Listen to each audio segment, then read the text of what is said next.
તો ચાલો દોસ્તો વાત કરીએ ડીઓએસની એક સ્પેશિયલ સ્ટ્રેટેજીની. છેલ્લી ઘડીએ છેલ્લા દિવસે જે તૈયારી કરી રહ્યા છે એ લોકો માટે જ આ સ્ટ્રેટેજી છે. યાદ રાખજો, જ્યારે પહેલેથી તૈયારીઓ સારી રીતના કરી છે એ વિડીયો જોજો એટલે તમને ખ્યાલ આવે કે આવી રીતના પેપરની અંદર પૂછાતું આવ્યું છે.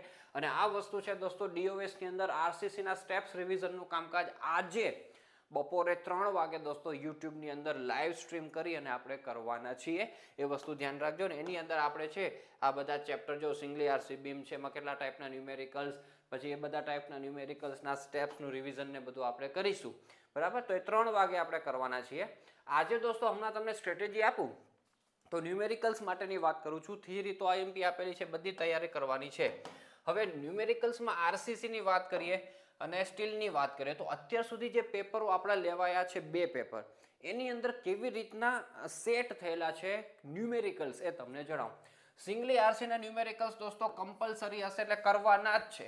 એની અંદર એનાલિસિસના ન્યુમેરિકલ અને ઓરની અંદર ડિઝાઇનના ન્યુમેરિકલ્સ એમ પૂછાય છે. અને ક્વેશ્ચન 1C માં જ હોય છે. પેપર સ્ટાઇલ ખબર છે ને, 1C હોય ને ઓરમાં પણ એનો C હોય.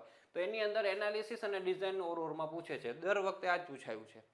એના પછી દોસ્તો કોલમ અને ફૂટિંગ હંમેશા ઓરની અંદર પૂછાયેલા છે. ક્વેશ્ચન 3C કોલમ હોય અને ઓરનો જે ક્વેશ્ચન 3C હોય ફૂટિંગ હોય, સમજી લો. એવી જ રીતના 1 વે અને 2 વે સ્લેબના ન્યુમેરિકલ્સ પણ ઓરની અંદર જ પૂછાયેલા છે. એટલે જે વિદ્યાર્થીઓ છેલ્લી ઘડીએ પ્રિપેરેશન કરતા હોય, એમને અમુક ચેપ્ટરોના ન્યુમેરિકલ સ્કીપ કરવા હોય એના માટે જ વાત કરું છું. બાકી તો બધા જ ચેપ્ટરનું બધું જ કરવું જ જોઈએ. અને ફિક્સ નથી કે દર વખતે આવી જ રીતના ઓરમાં હોય. આ તો 2 પેપરમાં પૂછાયેલું છે, એનું એનાલિસિસ કરીને તમને કહું છું. એટલે જેને રિસ્ક લેવો હોય એના માટેની જ વાત છે. બાકી તો બધી પ્રિપેરેશન કરેલી છે એ લોકો તો વેલ એન્ડ ડન દોસ્તો, બહુ સારું કામ કર્યું છે. તો એ લોકોએ રિસ્ક લેવો હોય તો કોલમ અને ફૂટિંગમાંથી એક જ ચેપ્ટરના ન્યુમેરિકલ્સ કરાય. 1 વે અને 2 વેમાંથી એક જ સ્લેબ કરાય, બરાબર. તો વાંધો નહીં આવે એવું આપણે લાગી શકે જો આ જ રીતના પાછું પૂછશે તો. અને શિયર એન્ફોર્સમેન્ટ ડેવલપમેન્ટ લે તેના ન્યુમેરિકલ્સ કરી જ જજો, બરાબર.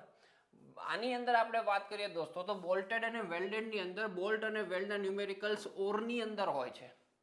અને સ્ટીલ રૂફ ટ્રસની અંદર એકમાં તો દોસ્તો માત્ર વિન્ડ લોડ જ પૂછેલું છે અને એકની અંદર તમારો ડેડ લોડ, લાઈવ લોડ, એના ઓરની અંદર વિન્ડ લોડ પૂછેલું છે. તો હું તમને એમ કહું છું કે ઘણા વિદ્યાર્થીઓને વિન્ડ લોડ અઘરો પડે છે, તો તેલ પીવા ગયો, ડેડ લોડ અને લાઈવ લોડનું કામ કરી જાવ ખાલી, બરાબર. તો આટલું કરી શકો છો. તો આવી રીતના પેપરની અંદર કામકાજ પૂછાયેલું છે. તો આ વસ્તુ ધ્યાનમાં રાખજો. છેલ્લી ઘડીએ તૈયારી કરનારા વ્યક્તિઓ, વિદ્યાર્થીઓ માટે આ વાત હતી. બાકી ચેપ્ટર નંબર 3, 4, 5, 6, 7, 8 અને સ્ટીલના દોસ્તો 4 ચેપ્ટર એ બધાના ન્યુમેરિકલ્સના સ્ટેપ્સનું રિવિઝન 3 વાગે કરવાના છીએ. મોસ્ટ વેલકમ દોસ્તો, જોડાજો. આપણે ખૂબ સારી રીતના કામ કરીશું. So all the best for your examination and thank you so much for watching this video.